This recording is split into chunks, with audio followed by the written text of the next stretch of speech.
Putra Siregar ditahan polisi atas kasus pengeroyokan.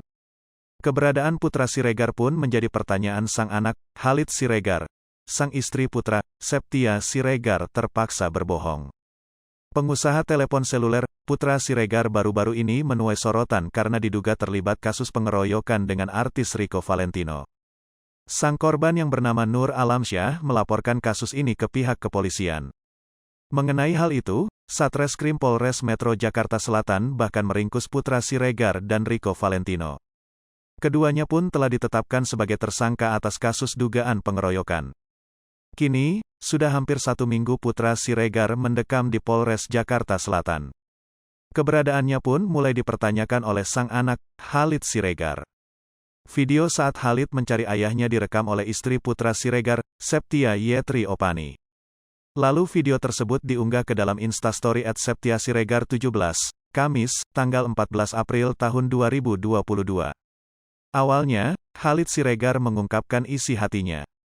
"I love you," ujar Khalid Siregar. Lantas, Septia menanyakan kepada Khalid soal ungkapan sayang tersebut. Namun, Khalid tidak menjawab pertanyaan sang ibu. Ia justru mencari keberadaan Putra Siregar. "I love you siapa?" tanya Septia. "Mana ayah?" tanya Khalid Siregar. Saat itu, Septia terpaksa membohongi sang buah hati. Ia mengatakan Putra Siregar pergi bekerja. "Ayah kerja," ujar Septia Siregar. Pun Khalid langsung mengerti dengan ucapan sang ibu. Ia berusaha menirukan ucapan Septia Yetri Opani itu. Kerja, ujar Khalid Siregar. Tak hanya itu, Septia juga mengunggah kumpulan momen Putra Siregar bersama anak-anaknya.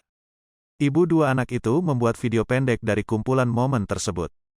Ia juga mengunggah video tersebut ke dalam Insta-story-nya.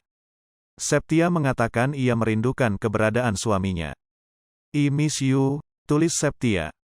Selain itu, ia juga mengatakan sang pencipta menyayangi suaminya itu. @Putra Siregar 17 Allah sayang sama kamu, ujar Septia Yetri. Kapolres Metro Jakarta Selatan Kombes Pol Budi Herdi Susianto mengatakan, pihak kepolisian telah menetapkan Putra Siregar dan Rico Valentino sebagai tersangka dalam kasus pengeroyokan tersebut. Kejadian ini diduga Putra Siregar dan Rico Valentino melakukan kekerasan di depan umum atau kita kenal pengeroyokan. Tersangka dijerat pasal 170 KUHP tentang pengeroyokan, kata Budi di Polres Metro Jakarta Selatan, Rabu, tanggal 13 April tahun 2022. Budi Herdi Susianto mengatakan, pengeroyokan itu terjadi awalnya karena teman perempuan Putra Siregar dan Rico Valentino menghampiri meja Nur Alamsyah. Tak diketahui apa yang menyebabkan perempuan tersebut menghampiri meja korban. Namun, Rico Valentino tidak senang melihat itu dan lantas memukuli Nur Alamsyah. Peristiwa ini dipicu ada kawan perempuan yang ada di kelompok RV dan PS mendatangi meja NMA. Entah apa yang dilakukan, namun RV tidak senang dan mendatangi MNA dan melakukan pemukulan, ujar Budi. Hai pemirsa Sri Popo TV, jangan lupa komen, like, dan subscribe, serta tonton terus berita-berita terupdate lainnya ya.